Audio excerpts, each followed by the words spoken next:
ఏదే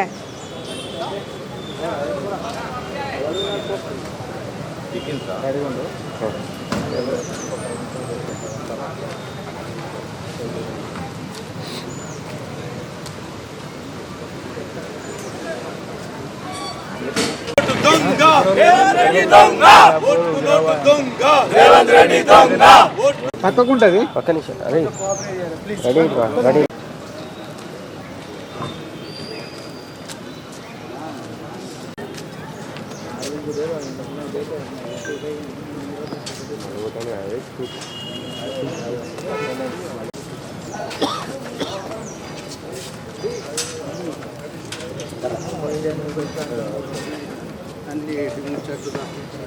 అన్ని ముచ్చట్లు ఓడతావు కదా గాడ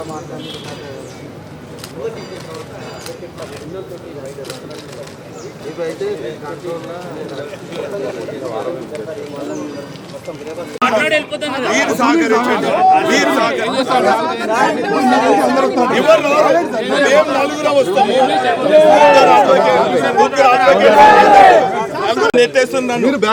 మీరు నన్ను నెట్టేస్తున్నారు.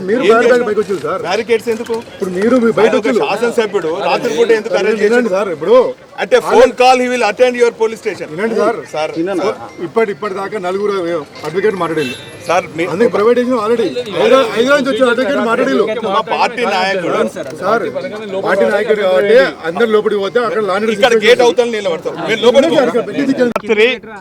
ఒక టెర్రరిస్ట్ ను అరెస్ట్ చేసిన విధంగా, ఒక గుండాను అరెస్ట్ చేసిన విధంగా, ఒక రౌడీని అరెస్ట్ చేసిన విధంగా ప్రజాస్వామ్యంగా ఎన్నుకోబడ్డటువంటి బీఆర్ఎస్ పార్టీ శాసనసభ్యుడిని కౌశిక్ రెడ్డి గారిని అక్రమంగా అరెస్ట్ చేయటాన్ని ప్రజాస్వామ్యవాదులందరూ కూడా తీవ్రంగా ఖండిస్తున్నారు.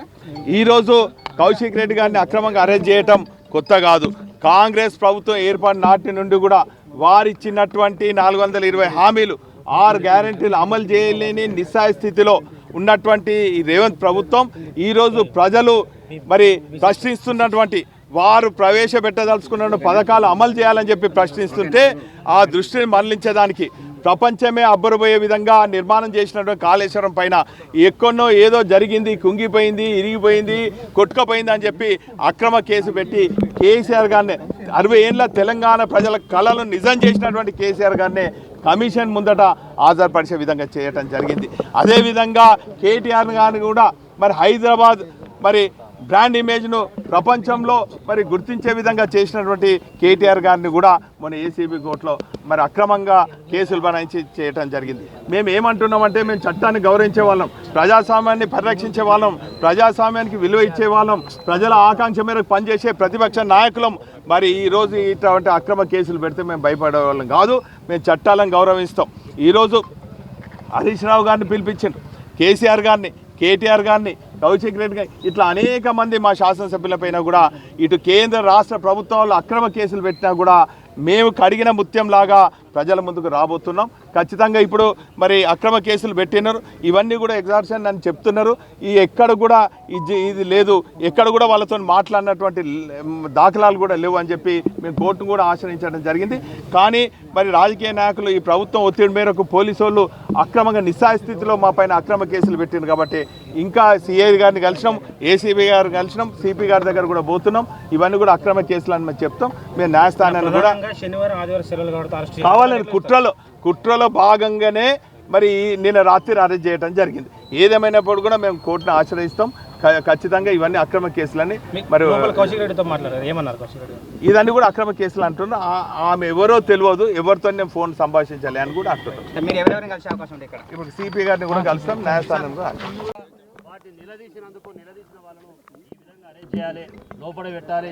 ఏదో అక్రమాలు చేసినట్టు, ఏదో దుర్వినియోగం చేసినట్టు, ఎవరినో కొట్టినట్టుగా మరి చిత్రీకరించి ఈరోజు కేసులు పెట్టడం అనేది అన్యాయం. దీన్ని తీవ్రంగా మేము ఖండిస్తూ ఉన్నాం. ఈరోజు ప్రజలే వ్యతిరేకించే విధంగా తయారవుతూ ఉంది. ఈరోజు ప్రజలు పెద్ద ఎత్తున తిరగబడే రోజు వస్తూ ఉంది. ఇప్పటికే ప్రభుత్వం అధికారం ఉన్న ఎమ్మెల్యేలు ఊళ్ళలోకి పోయినప్పుడు నిలదీస్తూ ఉన్నారు, ఎదుర్కొంటూ ఉన్నారు. పాత రోజులు ఏదైతే ఉన్నాయో గత ప్రభుత్వం 10 సంవత్సరాల కింద కాంగ్రెస్ ప్రభుత్వం ఉన్నప్పుడు ఏ విధంగా నిలదీసిందో ఇప్పుడు కూడా నిలదీస్తూ ఉన్నారు. దీన్ని ఏ విధంగా చేసుకోవాలని ఆలోచన చేయకుండా అరెస్ట్ చేయడం, మరి అక్రమ కేసులు పెట్టడం, రాత్రి ఏదో దొంగతనం చేసినట్టుగా కేసులు పెట్టడం, ఇది దుర్మార్గమైనటువంటి చర్య. నేను గౌరవ ముఖ్యమంత్రి రేవంత్ రెడ్డి గారికి నేను మరి విజ్ఞప్తి చేస్తా ఉన్నాం. ఇలాంటి పరిపాలనను ఇలాంటిది పక్కకు పెట్టి, కక్షపూరిత పరిపాలన పక్కకు పెట్టి ప్రజలపైన మరి ఏ విధంగా చేయాలి, నువ్వు ఇచ్చిన హామీలను ఏ విధంగా చేయాలని ఆలోచన పెట్టమని చెప్పి విజ్ఞప్తి చేస్తున్నాం. నిజంగా ఒక ప్రజాప్రతినిధిని, ఒక కాన్స్టిట్యున్సీకి ఎమ్మెల్యే అంటే వారు కూడా ఏదో పనిచేయాలని తపనతో ఉన్నటువంటి వారిని ఈ విధంగా తీసుకొచ్చి లోపల పెట్టడం అనేది నిజంగా ఒక దుర్మార్గమైనటువంటి పని. దీన్ని ఎదుర్కోవడానికి మరి పెద్ద ఎత్తున రేపు తరలి వస్తారు. ఇప్పుడు కనుక ఈ అరెస్టును బంద్ చేసి మరి పంపవలసిందిగా పోలీసు వారిని కూడా కోరుతా ఉన్నాం. మరి సిపి గారు కూడా మేము మాట్లాడుతూ ఉంటే పోలీస్ శాఖ వాళ్ళు కూడా మాదేముందండి ఆదేశాలు అట్టున్నాయి, ఈ ఆదేశాలు ఏందో మరి ప్రజలు గమనిస్తారు.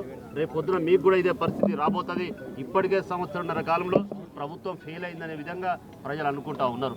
మరి దాన్ని ఏ విధంగా చేయాలనే ఆలోచన లేకుండా ఇట్లా అక్రమాలు, సీఎం కేసీఆర్ మీద కేసులు, లేకపోతే కేటీఆర్ మీద కేసులు, హరీష్ రావు గారి మీద కేసులు, ఎమ్మెల్యేలు మాట్లాడితే కేసులు, మాలాంటి మాజీ ఎమ్మెల్యేలు మాట్లాడితే కేసులు, చిన్న కార్యకర్తలు కూడా ఇలా ఊళ్ళలో కేసులు పెట్టడం, దౌర్జన్యంగా కొట్టడం కూడా మేము వ్యతిరేకిస్తూ ఉన్నాం.